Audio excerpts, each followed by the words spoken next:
Je vais faire une petite présentation sur l'utilisation de DQMH avec Testand.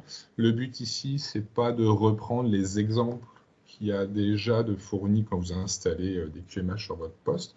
C'est de brosser un petit peu ce qu'on peut faire avec DQMH, puis arriver peut-être avec une réflexion sur les avantages et divers avantages et divers inconvénients. Et si j'ai le temps, je ferai des petites démos illustrées de ce que je raconte. Petit résultat de sondage, j'ai été agréablement surpris de voir qu'on a quand même pas mal de monde qui connaît TestStand et qui même connaît les deux. Donc, je vais passer relativement rapidement du coup sur l'introduction rapide à Testand. Je vais quand même en faire une parce qu'il y a quand même des gens qui sont pas forcément au courant de ce que fait Testand. Je vais juste passer rapidement sur ce que j'ai appelé la programmation traditionnelle, entre guillemets, en Testand. Les choses qu'on voit plus habituellement. C'est juste pour remettre ça en regard par rapport à ce qu'on peut faire avec DQMH dans Testand. Et ensuite, je vais passer assez rapidement sur comment on utilise DQMH en Testand, une pratique de base, et voir un petit peu les utilisations de DQMH avec différents process modèles. Et on finira par les avantages et inconvénients. Les pistes de réflexion, ce sera peut-être le moment de faire des questions-réponses plutôt avec vous. Pour l'introduction rapide à TestStand. TestStand, c'est un moteur d'exécution. Alors, j'ai mis moteur en gros. Hein. Souvent, on confond TestStand avec le Sequence Editor. C'est un abus de langage, je crois qu'on fait tous. Sequence Editor, c'est une IHM qui est au-dessus du moteur d'exécution. Vous pouvez faire vos propres IHM pour personnaliser un peu la vision que vous donnez aux opérateurs ou à des utilisateurs de ce que Testand est capable de faire. Testand, on a des adapteurs dans Testand. On peut appeler des VI, des DLL, les .NET Assemblies ActiveX et dans les dernières versions, Python. Ça, c'est juste pour faire comprendre qu'en réalité, Testand, en soi, il joue rien, il n'exécute pas de code. Il donne du code à des runtime derrière qui sont capables de jouer les différentes actions. Donc, Testand, en soi, lui, il passe d'un step à un autre, il fait 2-3 petites choses en arrière, etc. Mais c'est pas lui tout seul, comme un grand, qui exécute tout ça. On peut faire du contrôle de flux d'exécution, on peut faire des appels à des sous-séquences, etc., qui permettent de structurer un peu la façon dont vous créez vos séquences de test. Et il est assez sympathique, il permet quasiment automatiquement de mettre vos données dans des bases de données, de synchroniser l'exécution de vos codes qui pourraient tourner en parallèle. Testand est capable de faire tourner des séquences en parallèle. Et puis, on a un support natif de quelques fonctions tels que de l'appel à des drivers IVI, switch exécutive, on peut faire de la ligne de commande, il y a un petit FTP client dedans, etc. Donc des outils que vous pouvez insérer facilement dans vos séquences de test. Le but de Testand, c'est exécuter des séquences qui sont scriptées. Donc scripté, il est en gros. Hein, pourquoi? Parce que Testand effectue des choses step by step. Ça permet d'ailleurs de changer l'ordre d'exécution à la volée de vos séquences. Vous pouvez manuellement reprendre la main, revenir en arrière dans une séquence, etc. On va utiliser Testand pour donner un statut à un UT. Il est passed, fail, et puis on peut avoir des statuts liés à des problématiques en cours de séquence, comme terminated ou une erreur. Et puis on vient enregistrer des données. Dans Testand, il y a une notion ici qui est à bien prendre en compte. Il faut d'abord être conscient de quand on veut utiliser du code dans Testand, parce que le quand va nous donner l'endroit, le lieu où on doit poser nos codes exécutifs dans nos séquences de test ou dans des callbacks principales. Donc la première question à se poser, c'est quand est-ce que mon code doit s'exécuter? Ça va nous dire où on doit le mettre. Et puis Testand a la capacité de tester un ou plusieurs UT en parallèle.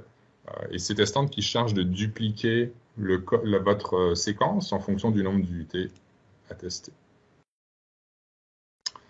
Programmation traditionnelle avec Testand, on a un step, donc une séquence c'est un cumul de steps, et chaque step contient la logique de contrôle ou de calcul. J'ai mis ici par exemple un step qui est un VI, Et on voit que à l'intérieur de notre step, notre VI fait tout un tas de choses. Ça, c'est la façon traditionnelle dont on fait les choses. Alors, on essaye de faire des steps qui sont courts dans le temps. Pourquoi?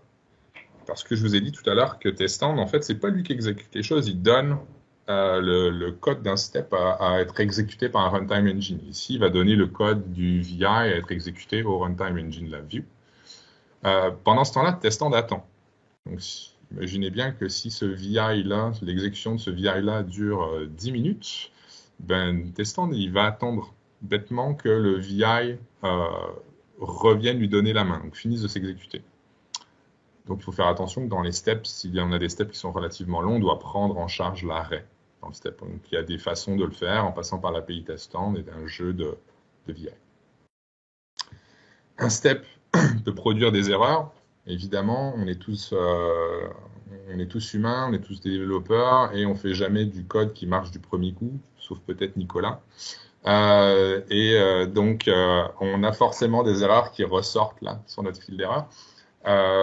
Testand est capable de les récupérer, ces erreurs-là, et de déclencher une erreur callback, c'est-à-dire une séquence spécifique qui va se jouer quand un step retourne une erreur. Donc ça, c'est l'une des capacités standards de Testand, et quand on fait du code exécutif, on donne toujours le flux d'erreurs à Testand, et puis en général, on crée une erreur callback qui va permettre de nous gérer ces erreurs-là. Et puis les steps peuvent produire de la donnée, puis Testand va collecter de la donnée pour créer des rapports. Donc ça, c'est les principes de base, et on a tout un cumul de steps.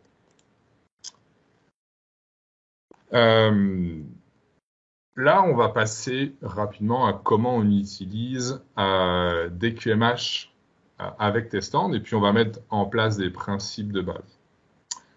Pour ceux qui n'utilisent pas DQMH, on a un module donc fait en LabVIEW qui va permettre d'exécuter ou de remplir une fonction, et puis on a des VI dits publics qui vont permettre d'agir sur ce module, et notamment de lancer un module et de l'arrêter.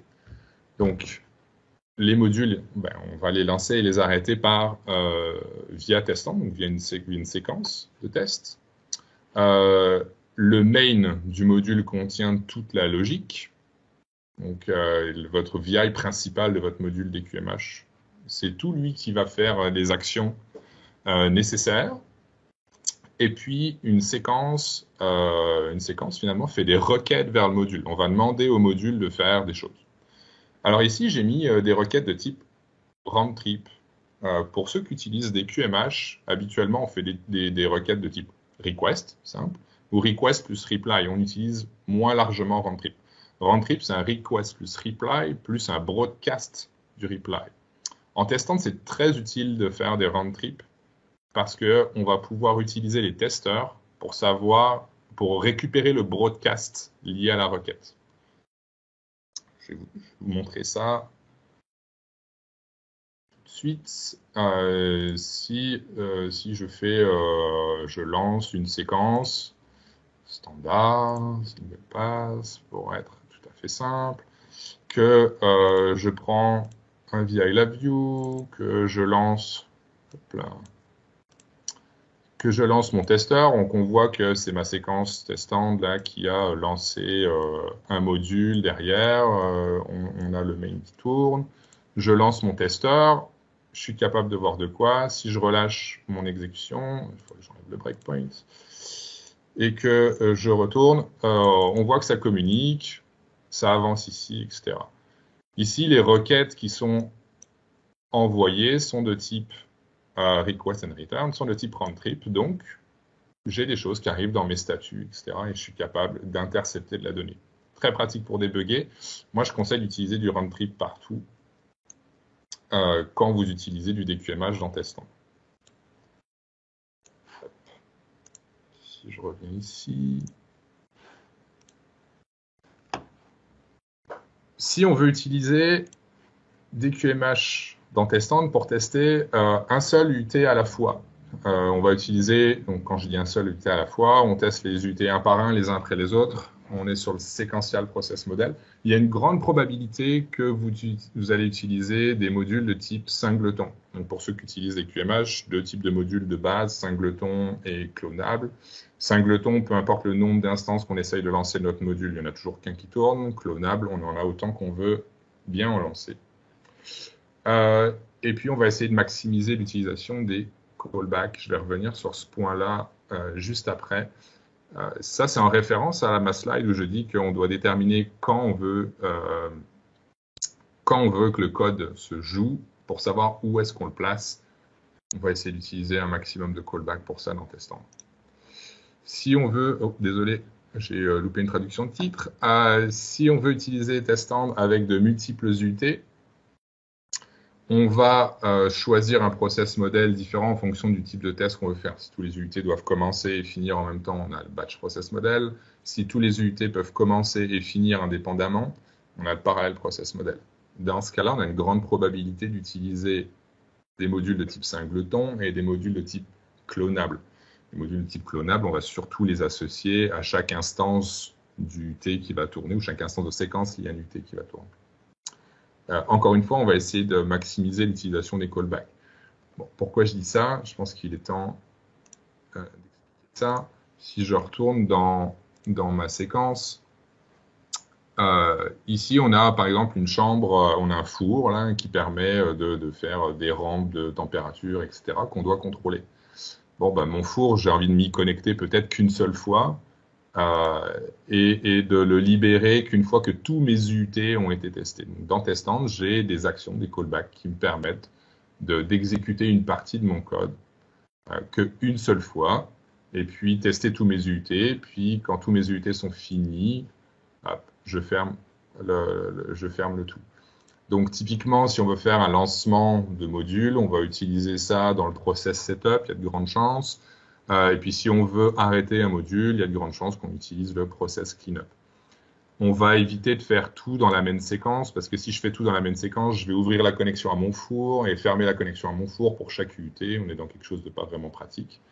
On maximise donc l'utilisation de callback, et ça, peu importe le process model qu'on utilise.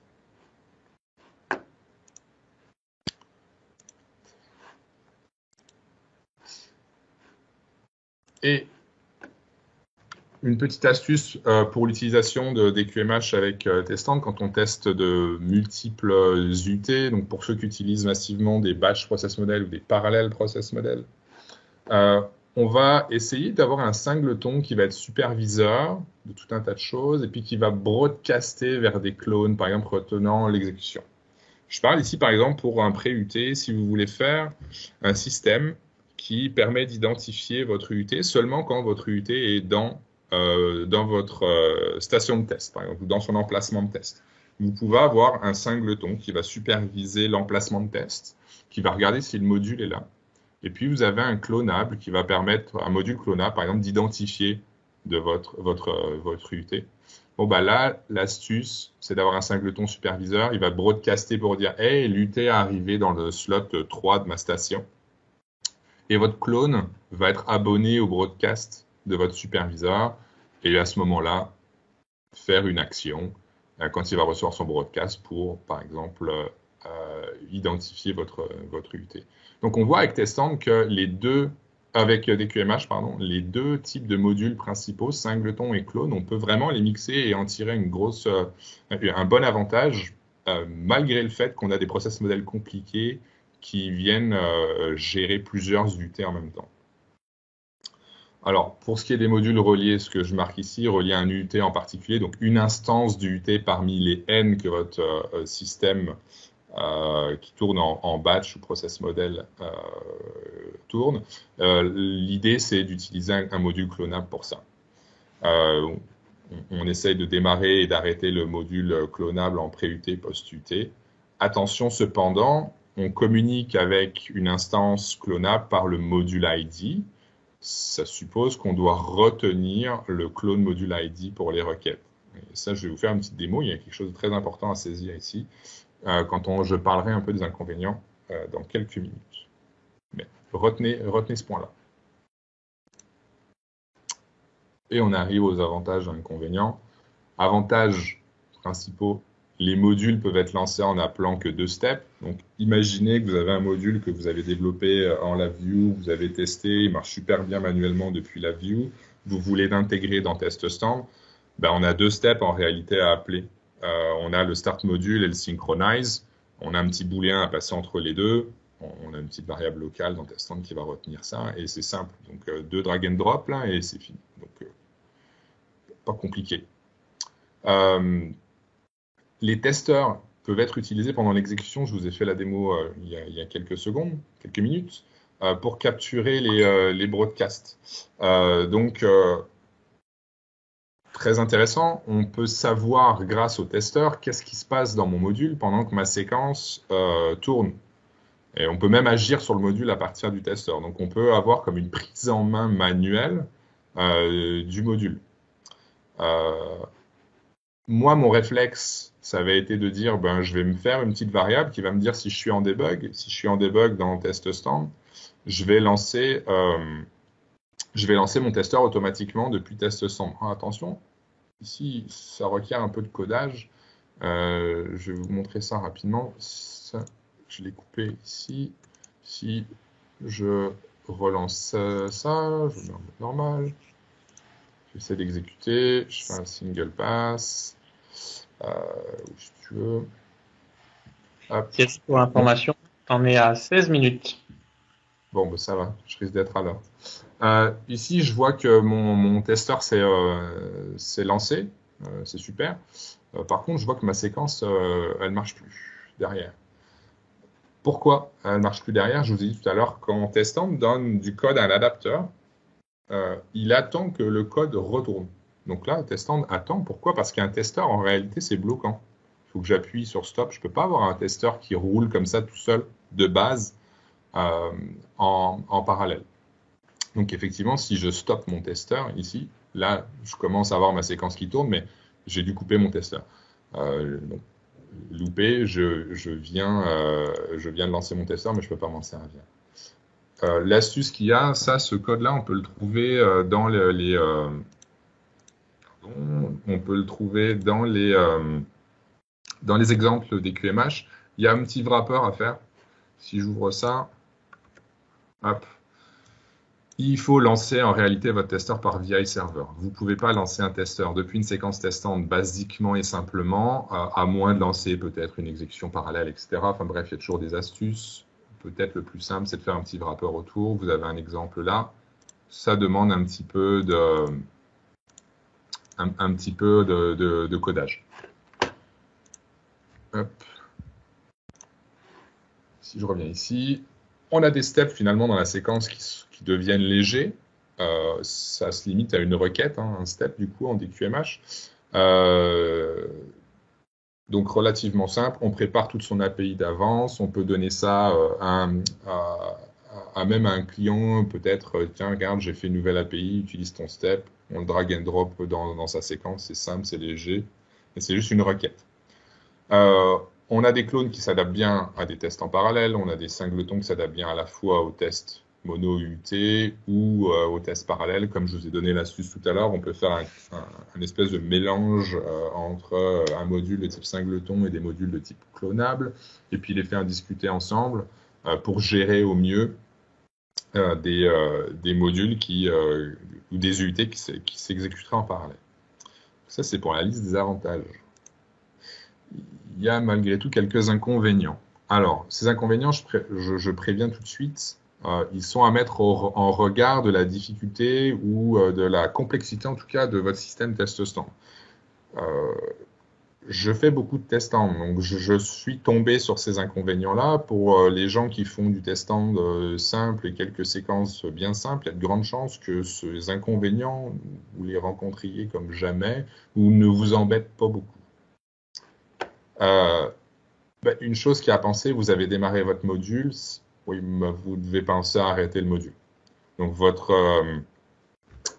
step tout à l'heure en programmation traditionnelle TestStand, il était tout seul, on le lance, il s'exécute, puis c'est la fin, on passe à un autre step. Ici, on a une instance à démarrer, il faut bien penser à l'arrêter.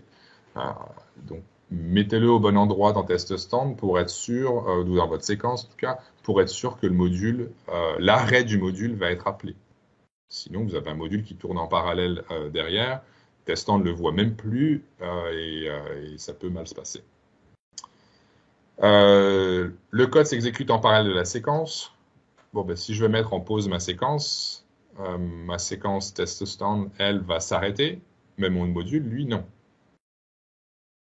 Donc, si votre module était en train de faire une action continue derrière, c'est pas parce que j'ai mis en pause ma séquence que votre action continue s'arrête. Donc, il faut penser à mettre un mécanisme quelque part dans votre module qui va permettre d'aller monitorer l'exécution de votre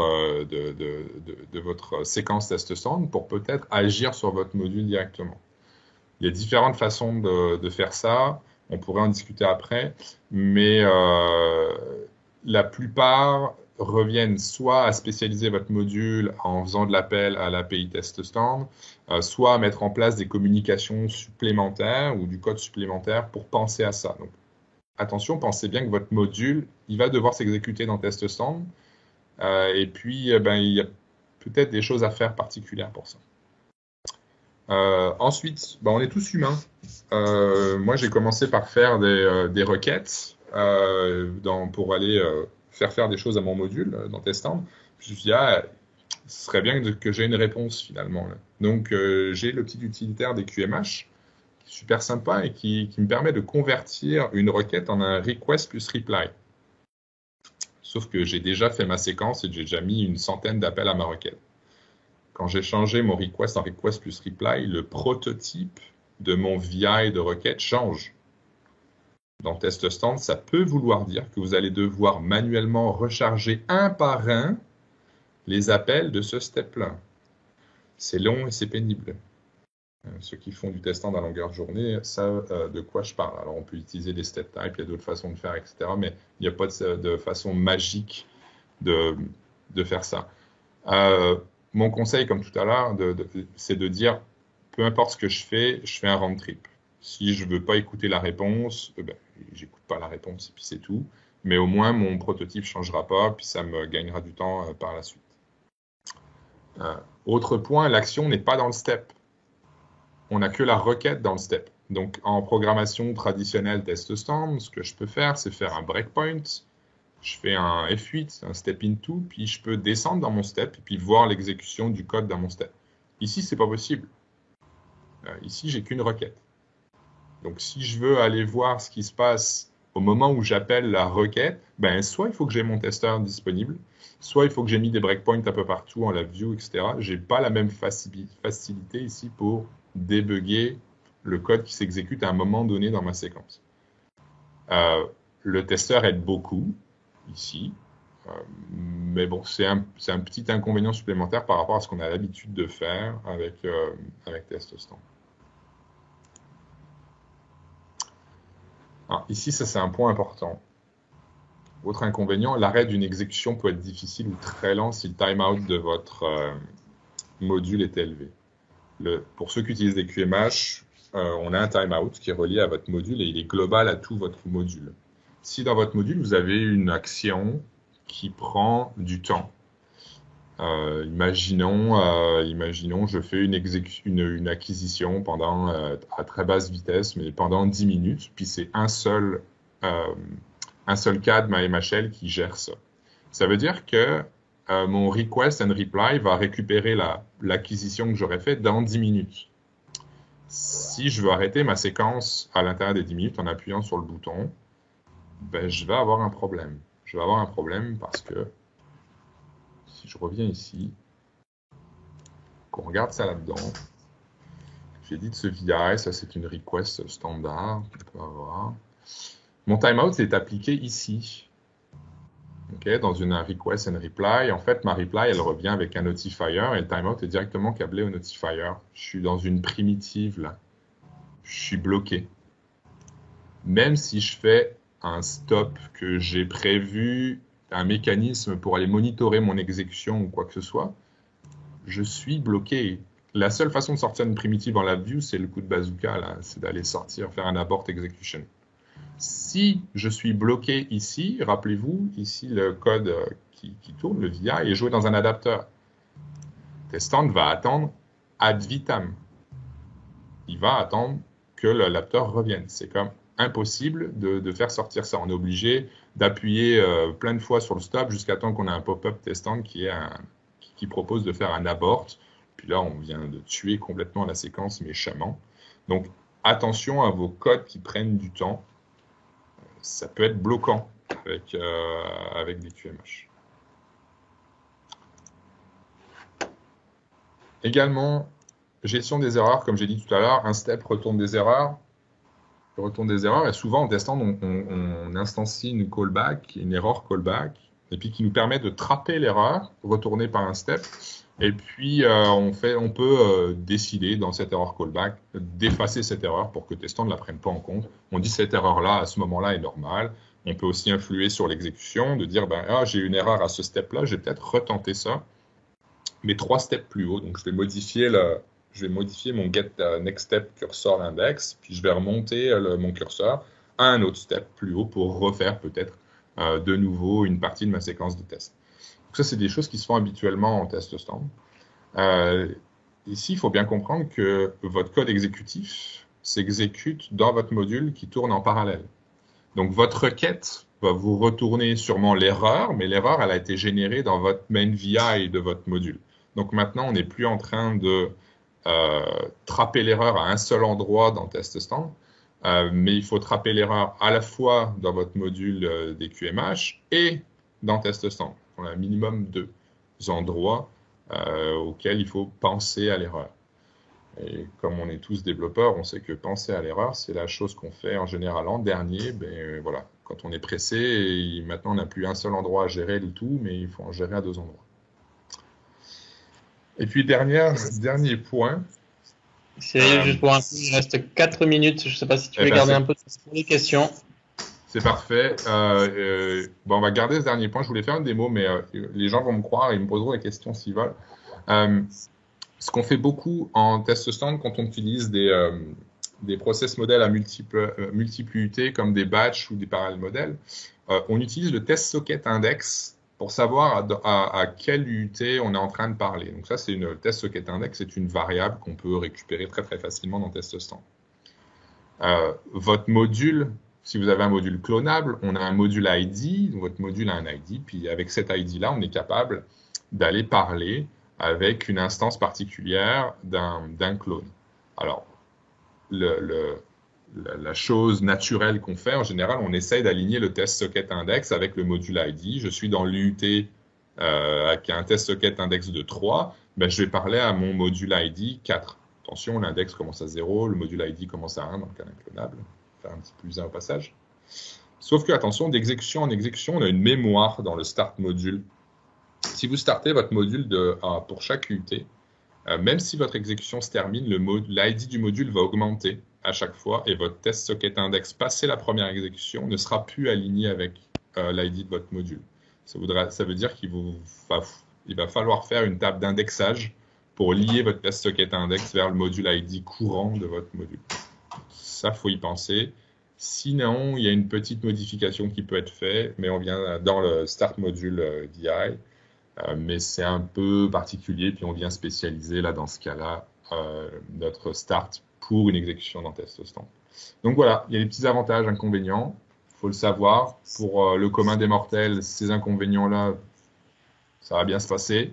Il y a plus d'avantages que d'autres. Pour ceux qui font du test stand un peu plus avancé, à prendre en compte, mais des QMH restent quand même un bon outil avec test stand. Et j'arrive à la fin de ma présentation. On est short sur le timing, mais c'est pas mal. Merci Cyril pour la présentation. C'était intéressant et bien complet. Il y a beaucoup de contenu. Il y avait eu quelques questions. Il y a Michael qui demandait, à la place d'afficher le testeur, pourquoi ne pas afficher la face avant du module? Ce à quoi Olivier a répondu que dans le testeur, il était possible d'afficher la face avant du module également. Également, effectivement, mais en plus le main va avoir plutôt vocation on va avoir des boutons spécialisés ou une interface spécialisée, mais ça ne nous permet pas d'utiliser directement les requêtes qu'on va pouvoir faire vers le module. C'est le testeur qui, normalement, s'il est bien fait, comporte tous les boutons qui vont bien et lui permet d'envoyer des requêtes vers le module. Donc pour moi, c'est deux choses différentes. Testeur et module ne doivent pas afficher les mêmes choses. Ok. Il y a Sébastien Michaud qui posait la question de si tu déployais ton code sous forme de PPL, de pack librairie. Alors oui, ça c'est une très bonne remarque. Dans l'idéal, il faut. Et pourquoi? Parce qu'il y a un piège traditionnel quand on fait des UI testants. J'ai un module DQMH. Imaginons, j'ai un module DQMH qui me permet d'aller récupérer l'état de 3 capteurs via une tâche d'Aclemix. J'ai peut-être dans mon UI testant un mode manuel et je vais vouloir utiliser mon module DQMH dans mon mode manuel pour aller aussi récupérer l'état de mes 3 capteurs et l'afficher peut-être dans un graphe dans un mode manuel. Si j'ai pas fait une LVLIP, j'ai un conflit parce que mon IHM TestSound va loader mes VI en mémoire et puis ma séquence testante va essayer de loader les mêmes VI en mémoire. Je vais dire, il peut pas, il y a un sémaphore naturel de la view qui rentre en compte dans ce cas-là. Je peux rien en faire. Mettre mon module dans une PPL, ça me permet de créer un domaine qui porte le nom de la PPL sur mon module et je vais utiliser les VI qui sont dans ma PPL dans ma séquence TestSound. Donc dans ce cas-là, je viens de décorréler je viens d'empêcher le sémaphore naturel de la view d'agir et je vais pouvoir utiliser mon même module à la fois dans mon interface manuelle et dans ma séquence test-stand. Donc oui, on va faire en PPL. Par contre, attention, faire une PPL d'un module DQMH, il y a des petits pièges là à regarder. Vous y prenez pas à la dernière minute, il y a des petites choses à faire. D'accord. Il y a sur le forum DQMH sur Eni, je me permets d'intervenir, il y a un post tout neuf qui recense un peu tous les pièges justement pour builder un module DQMH en PPL. Magnifique. On s'est posé la question il y a 1 ou 2 semaines et je pense que ce post-là vient en réflexion de ça. Donc attention, quand vous faites votre PPL, suivez bien ce nouveau post. Ça vous donnera toutes les astuces pour faire les choses comme il faut. Ok, et on peut peut-être se permettre une dernière question avant de te passer la main, Olivier. Il y a Maxime Renaud qui faisait une remarque sur la gestion de quel code tu mets dans la view et dans tes stands. Donc je vais lire sa phrase. C'est peut-être un des plus gros risques de déporter beaucoup d'intelligence et de gestion des tests dans les modules DQMH au lieu de le mettre dans une séquence test-stand et laisser le module ne gérer que les interactions matérielles, par exemple. Donc, je suis à 200% d'accord avec Maxime. Mais je pense que Maxime et moi, on est des vieux de la vieille, à bien savoir comment on utilise TestSound. Désolé Maxime. Et avoir des petits réflexes d'anciens par rapport à ça. Pour des gens qui commencent avec TestSound, qui veulent utiliser des QMH dans TestSound pour faire des séquences relativement simples, etc., ça va bien se passer. Pour les autres, posez-vous les questions. C'est pour ça que j'ai 2 slides d'inconvénients qui sont des inconvénients qui permettent de faire réfléchir.